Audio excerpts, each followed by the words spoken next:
Oh, I grew up in Oregon. My dad always worked in, he worked in a sawmill. That was before the war. When the war came, we moved up to Vancouver, Washington, where my dad worked in a shipyard where he was a welder. And I remember my dad had I think it was a 1935 Chevrolet. We could hear the car coming down the road from a mile away. And my sister and I were always kind of, oh, that isn't our car. We don't belong to that one, you know. Well, I think it was in the junior year in high school, our class was put on a play, and I was able to get a part. I made a brown taffeta dress for the ending of this program.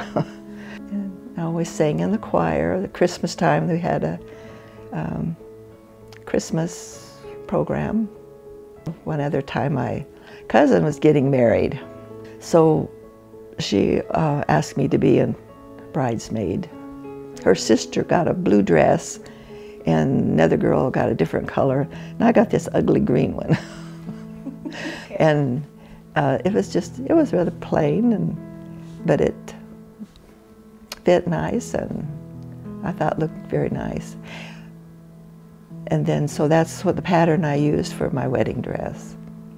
So I didn't have a lot of money, so I didn't spend $80 or $100 for a wedding dress. So, well, we both were members of the Methodist Church, and the church was only about a block from where I live. So, and after the service was over, he asked me if he could take me home.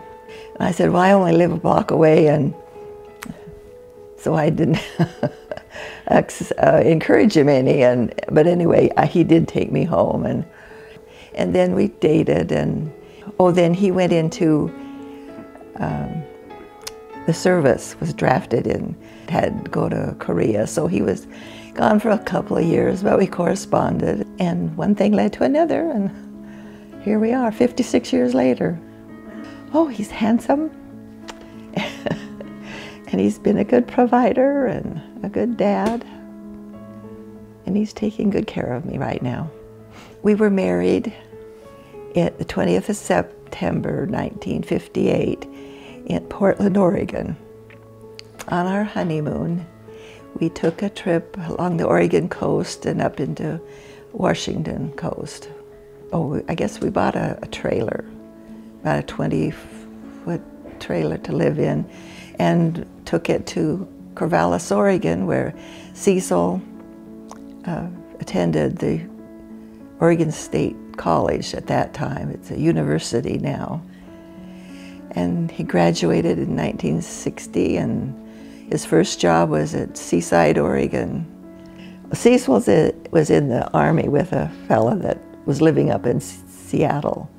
So we went up to visit them, and they had joined the church not too long before. And so when we went home, they gave us the the book, Marvelous Work and a Wonder, and some other pamphlets, and I guess we talked to our neighbors about it, and this one woman came with a whole stack of pamphlets, you know, against the church, and so we went to the bishop and talked to him about this, and he says, well, they've just taken things out of context, and we just believed, and it gained a testimony, and we're going to Kansas just for Christmas with Cecil's folks, and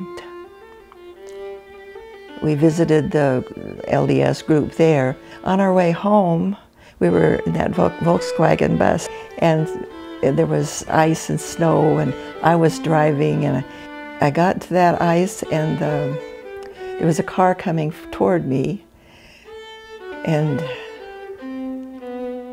it was icy, and I I know you're not supposed to put the brake on, but I did, and I missed the guy. And if I'd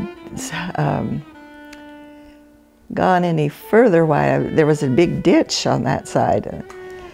Our car tipped over on its side.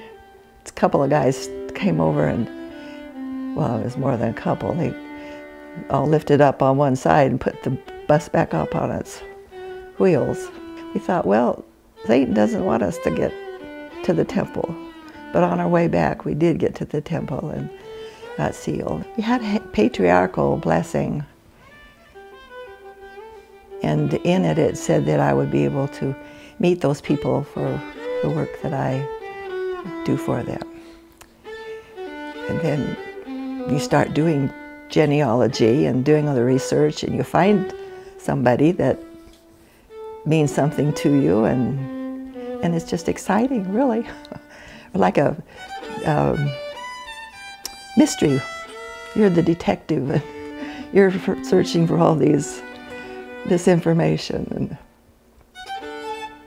I like putting quilts together, and I finally finished one after 3 years. Since we had the RV, why we didn't stay home, so it took me 3 years to get it done. When we retired in 2002, Cecil has always had a desire to have an RV. Oh, there's a place down by Chehalis, Washington, and stopped at this RV park, or RV sales. He put some money down on this trailer. And I wasn't too happy with that, but I went along. But then we had to go home and find a pickup truck to pull the trailer. So that started our adventures.